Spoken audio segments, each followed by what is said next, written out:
Welcome to It Takes Two. I'm Clarissa, the couples therapist. And I'm Charles, your affable host, talking shop on relationships, mental health, and ARE, a couples model we can use to form strong bonds with our partner. We'll answer the questions: how can couples deepen trust, co-reliance, and create overall greater emotional safety and relationship security? We'll also share a fun date idea for you and your partner to take your relationship to the next level. So make sure you stay tuned till the end. Before we dive in, let's start with our 1-2 stat fact of the week. What do we got? Do trait preferences of an ideal partner stay the same over time? According to a 13-year study published in the Journal of Personality and Social Psychology, the answer may surprise you. Let's start with what the researchers predicted what would happen and see if they were right. They expected traits like attractiveness to matter more to individuals looking for a mate, while the preference for financial resources might be more important if children were in the picture. They also assumed a preference for a warm or trustworthy partner would stay stable over time. Now, before I give you the answer, Clarissa Mace, clinical director of Utah Marriage and Family Therapy Clinic, and independently licensed marriage and family therapist, what's your guess?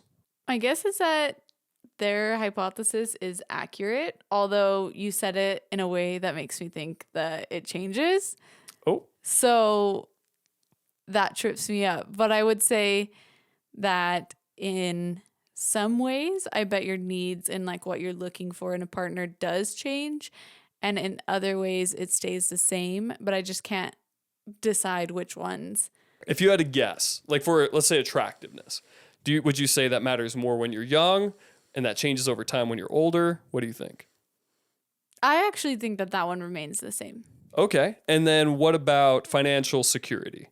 Really quickly, I actually, like with the other one, attractiveness, I think it remains the same, but what you find attractive might change. Like what you're into might change. Gotcha. Okay. Okay. And then financial security, I bet that could change because of where your own financial security lies. So I bet that's reliant on where you're at financially. Yeah. So if there are traits that stay stable over time, what traits from your experience in the therapy room would you predict stay stable over time?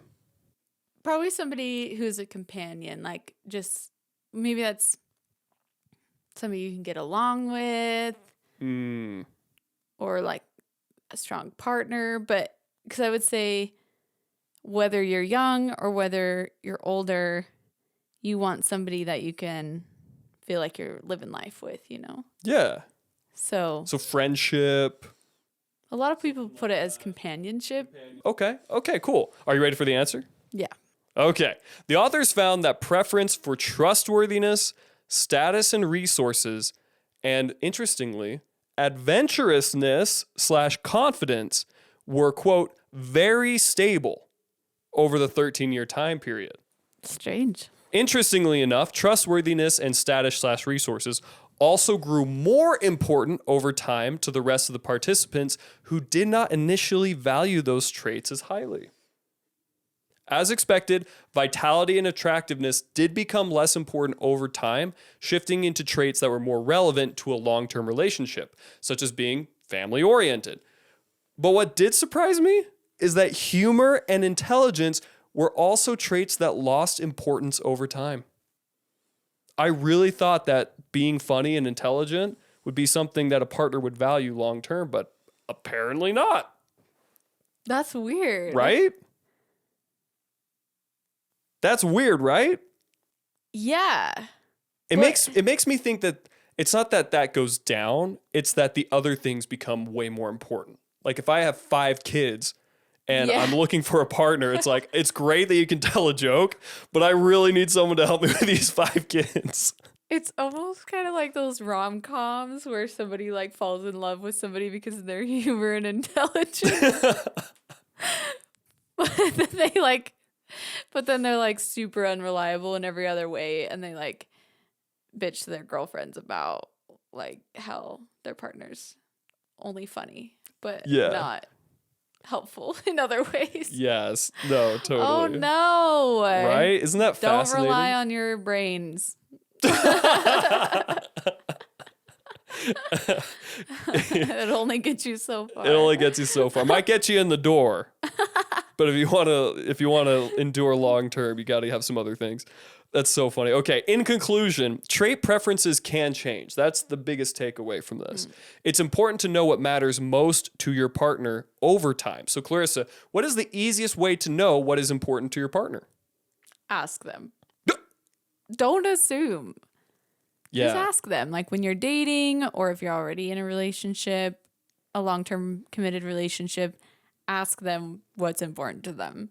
Yeah. It reminds me of the curse of knowledge. If you're familiar with this, it's that when you know something and you think you know it really, really well, you assume that other people know it. And that kind of goes both ways. So if we've been in a relationship for 10 years, I feel like, oh, I assume, and that's the word you use, I assume I know everything about you, but a lot can change over 10 years.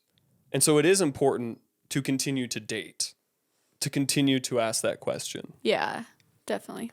I love that. How funny, really quickly. One of the things I said was like a companion or like a friend. Yeah. I kind of feel like that fits in like humor and intelligence. Right, yeah. I was very wrong. I just wanted to note that. But I mean, in your defense, I feel like companionship does have a very strong partner component to it that you can reliableness. True. And a friend is someone you can rely on. Yeah. Yeah. Interesting. Yeah. Personally, I have a preference for intelligent, independent, business-owning, brunette, blazer-wearing therapists with green eyes, apparently. Really? Yeah. Let's head over to our disclaimer. This podcast only provides information. It's not a viable replacement for a therapy session.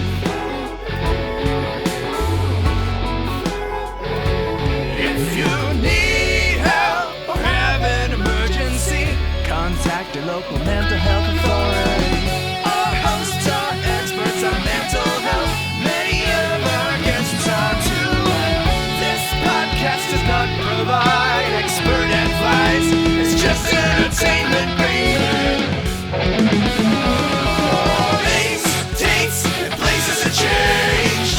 This podcast should never replace real therapy.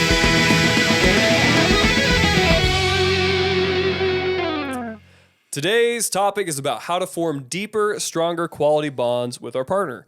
Dr. Sue Johnson, creator of the Emotionally Focused Therapy and author of the ARE model, explains that quality bonds are formed when couples are accessible, responsive, and engaged. Let's go through each of the concepts and then talk about how we can use them in our relationships. Sounds good. Let's start with accessible. The question is, can I reach you? Are you there for me? Being accessible is showing your partner that they come first and can have your attention.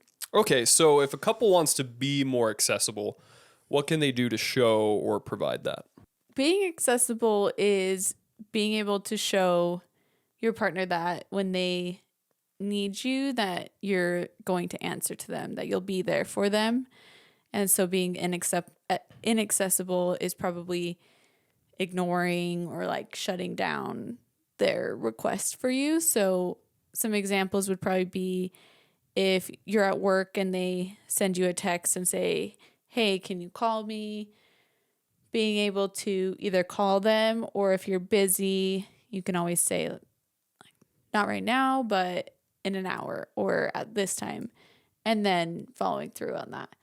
And then if you're at home, being accessible could be putting down your phone so you're not distracted while they're talking, or putting down any distractions so that you're present with them. But yeah, when I'm playing a multiplayer game with my buddies online, I can't just pause that. Right? I mean, that's a thing. That is a thing.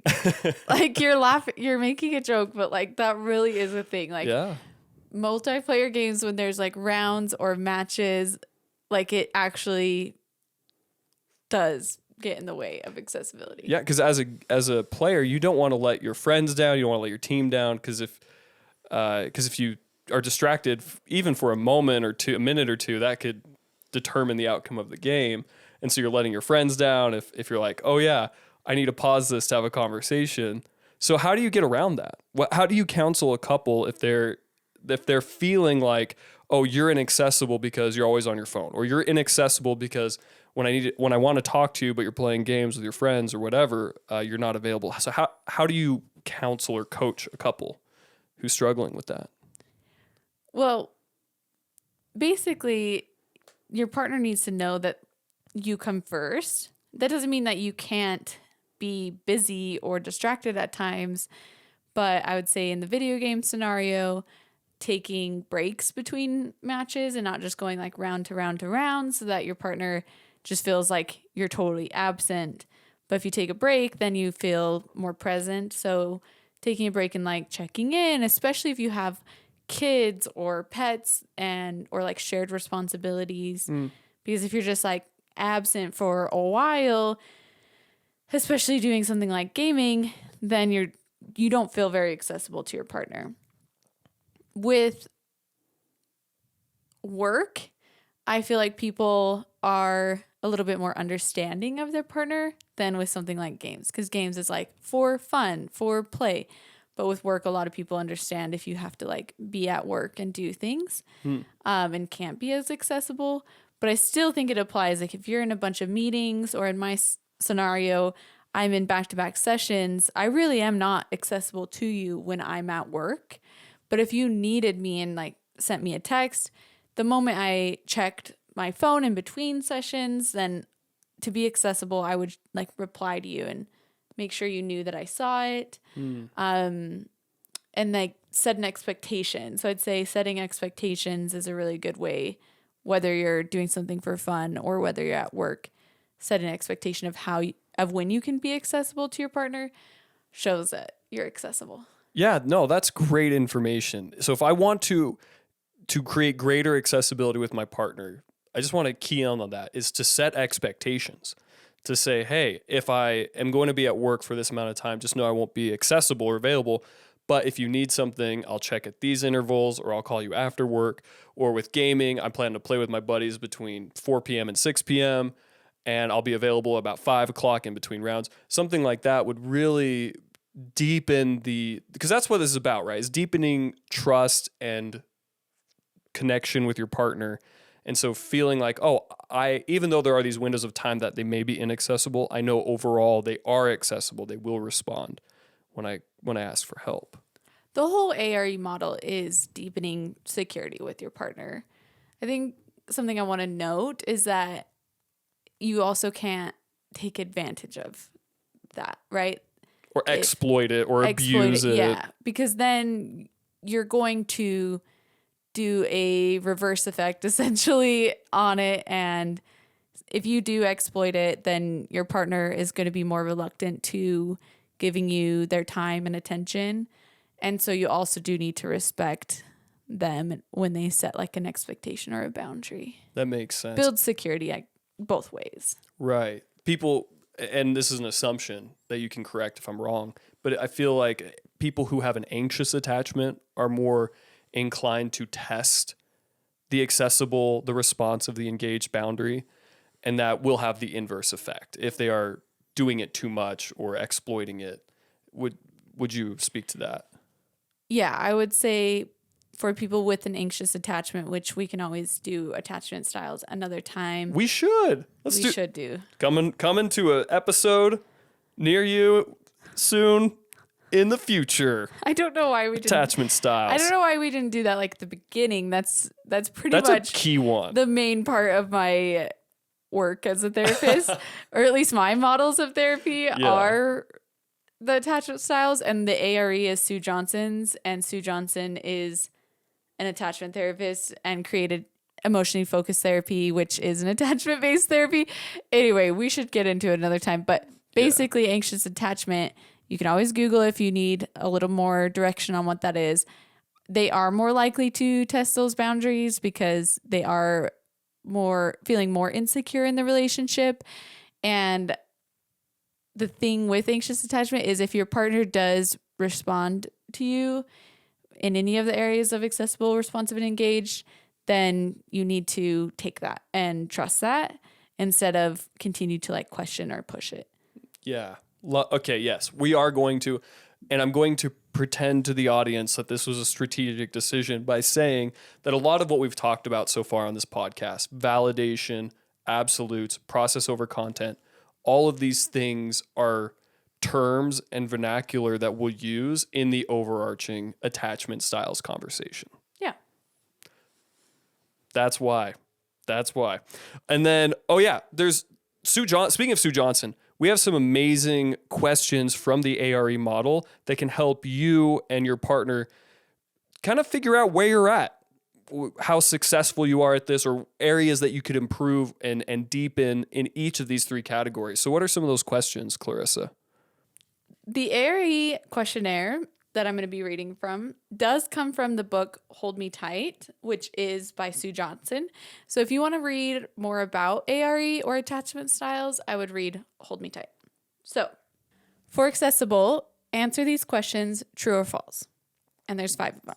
I can get my partner's attention easily.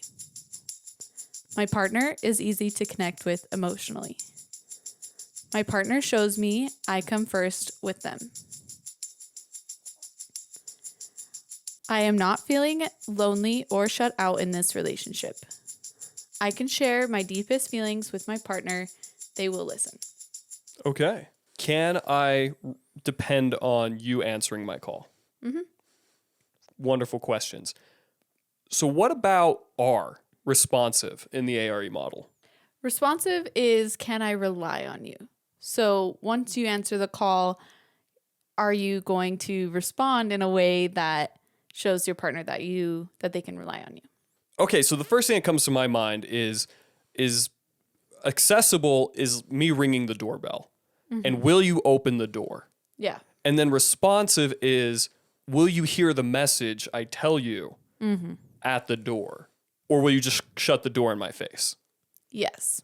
Okay, so where are some instances where couples have struggled with responsiveness and areas of improvement, or how can a couple understand where they are on that responsive metric?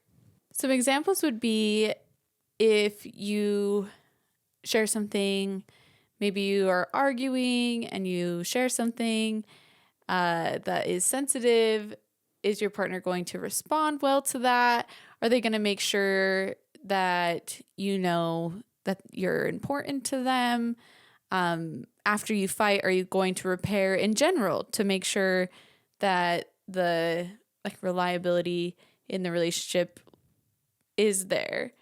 If you need reassurance, are they going to provide reassurance? If you're feeling anxious or unsure about the relationship, will they respond to that with reassurance?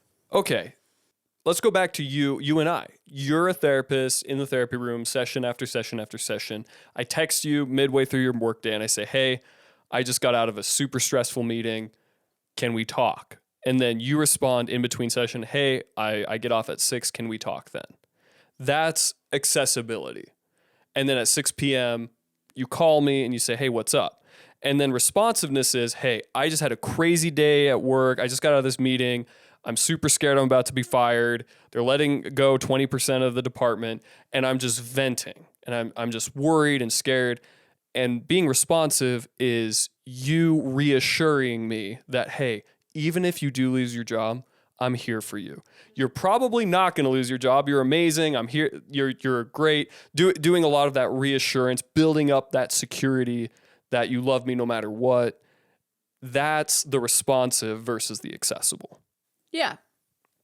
I love that. Do we have some questions to help measure responsiveness? Yes. So again, answer these true or false. If I need connection and comfort, they will be there for me. My partner responds to signals that I need them to come close. I find I can lean on my partner when I am anxious or unsure. Even when we fight or disagree, I know that I am important to my partner and we will find a way to come close together. Even when we fight or disagree, I know that I am important to my partner and we will find a way to come together. If I need reassurance that I am important to my partner, I can get it. Okay. those questions prompted another thought, is if we're having an argument and let's say we get escalated, having a high responsiveness is knowing that even when we're heated, at the end, there's going to be love there. That I will be reassured that even though we just had this contentious argument, that we're still a team, and reassuring one another, that's what responsiveness Yes. is. Yeah. Basically just like responding to their need for connection and closeness in any way. Yeah. In a fight, outside of a fight, etc. It sounds like you can really use those tools of validation and then the understanding of process over content that we talked about in our previous episodes in this category or in this concept of the ARE model. Yeah.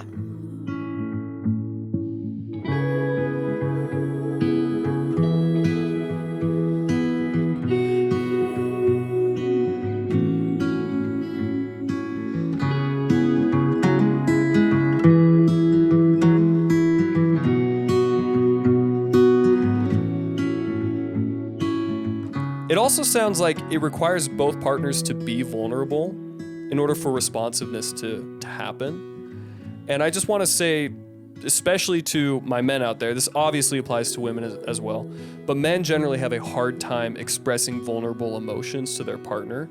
And so it seems like a lot of men probably don't feel like there's responsiveness for a different reason than women, but it's a lot of the onus is on them because they're not willing to share their vulnerabilities, jobs insecurities or self-esteem insecurities, because men are supposed to be tough and they're supposed to be unemotional and blah, blah, blah. But in reality, you as my partner can't be responsive to me if I'm not willing to open up and be vulnerable with you. Yeah. How am I, if you don't let me in, how am I supposed to be there for you? Yeah. I think a lot of times people, especially men, do show more of like a defensiveness than they do a vulnerability, which puts like a wall between the two of you, or it's like shutting the door after you open it instead of letting the person in, allowing them to comfort you or reassure you. Yeah. So don't hide those emotions. No. Don't do it. Just let them out. Ooh. Do it, dudes. Do it. What couple wouldn't want to experience more reassurance? Well, that just feels good. Yeah. Anyway. Last letter in our crucial acronym, E for engaged. Tell us about the final element in Dr. Johnson's model. Being engaged in a relationship is a long-term security. The question is, can I confide in you / trust you? So this is like a long-term basis. Basically, in our doorbell analogy, accessible is, will you answer the door when the doorbell is ringing? Responsiveness is, will you let them in when they're at the door telling you their message? And then engaged is your home, I mean, you probably share a home in a lot of senses, but is your like home a safe space for me long term, a place that I can go frequently long term? Great analogy. And I remember from Sue Johnson's book on this that she says a couple that is engaged are willing to take emotional risks with another, and that's a good litmus test for it. What is an emotional risk? What does that mean? An emotional risk is basically being extremely vulnerable with your partner about something and knowing that if you do that, like your partner is going to be there with you. So if you go to your partner and say, hey, I really want to quit my job, I'm unhappy, are they going to be there for you and take that risk with you emotionally? Yeah. I feel like intimacy, if you have a bid of a certain type of intimacy or you want to explore something, that could be an emotional risk. Yeah. I think there's a lot of ways that emotional risks look easier to define in newer relationships. Because if you think of newer relationships, there's a lot of moments where you have to like extend a, hey, I feel this type of way about you, and take that emotional risk to go deeper. So in like long-term relationships, I think it does still apply. Okay, so that makes sense. So rewinding a bit, it sounds like being accessible and responsive is more of an in a moment of need type of security, and then engagement is an overarching security and trust. Yeah. Okay, so what are some questions that Okay. Sue Johnson asks? Again, true or false? Answer these while I go. I feel very comfortable being close to and trusting my partner. I can confide in my partner about almost anything. I feel confident even when we are apart that we are connected to each other. I know that my partner cares about my joys, hurts, and fears. I feel safe enough to take emotional risks with my partner. Oh, okay. So it also sounds like there's this element of really being invested in the individual as well, being very interested in the other person's life. What do you care about? What's really important to you? Like engaged in their life. Yeah. And outside of what we jointly do as a companionship, but also it's almost like the context behind the moments of need. Do you understand this person well enough that in the moment of need, you can be engaged and they can trust you on a deeper level? Yeah. Clarissa, thank you for explaining that. My next question is, when should couples focus on using the ARE model, asking these questions, reflecting, evaluating? Is this an intervention? Is it a repair tool post-argument? When would be a good time for couples to employ the ARE model? The ARE is primarily in conversations. That's what Sue Johnson teaches. But I think it's pretty much any time. I would say you probably show up the most in conversations with each other. But I think that if you like answer the questions, evaluate them. If there's ones that you answered false, then maybe you focus more on those and just looking at the question as far as like what's in my control to be able to change this to a true, or what can I ask my partner for to change this to a true rather than a false, and being able to practice that really at any point, just depending on which question, what context, and then when you're in conversations, really applying it there because that's where it's present the most. Yeah. So whether you're premarital counseling, Yeah. or newlyweds 10, 15, 20, 50 years into your marriage, you can use the ARE model to improve your relationship. Yeah. And I would say even whether it's a moment of arguing or fighting or a moment of like calm and no arguing, I think it also applies to both of those areas. I needed to answer that part of your question. Beautiful. Thank you. This is so valuable. This is so much valuable information. The ARE model is legit. So Clarissa, all encompassing. It is. It is. Yeah. So Clarissa, will you give our audience the takeaways?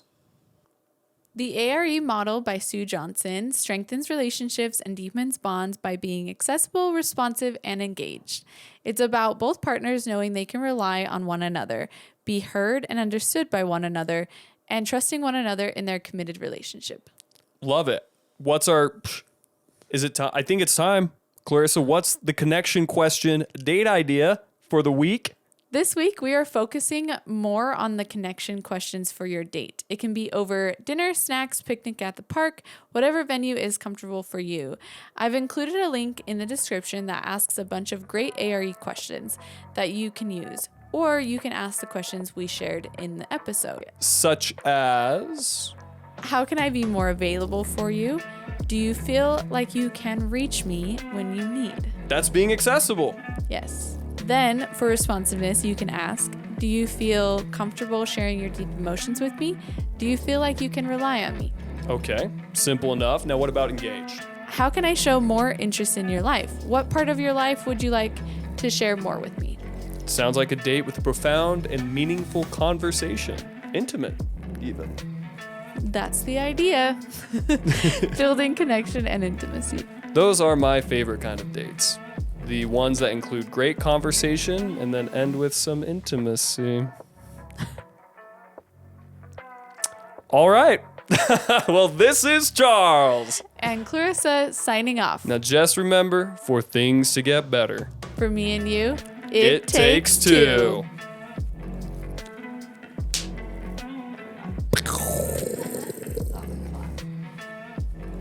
We did it.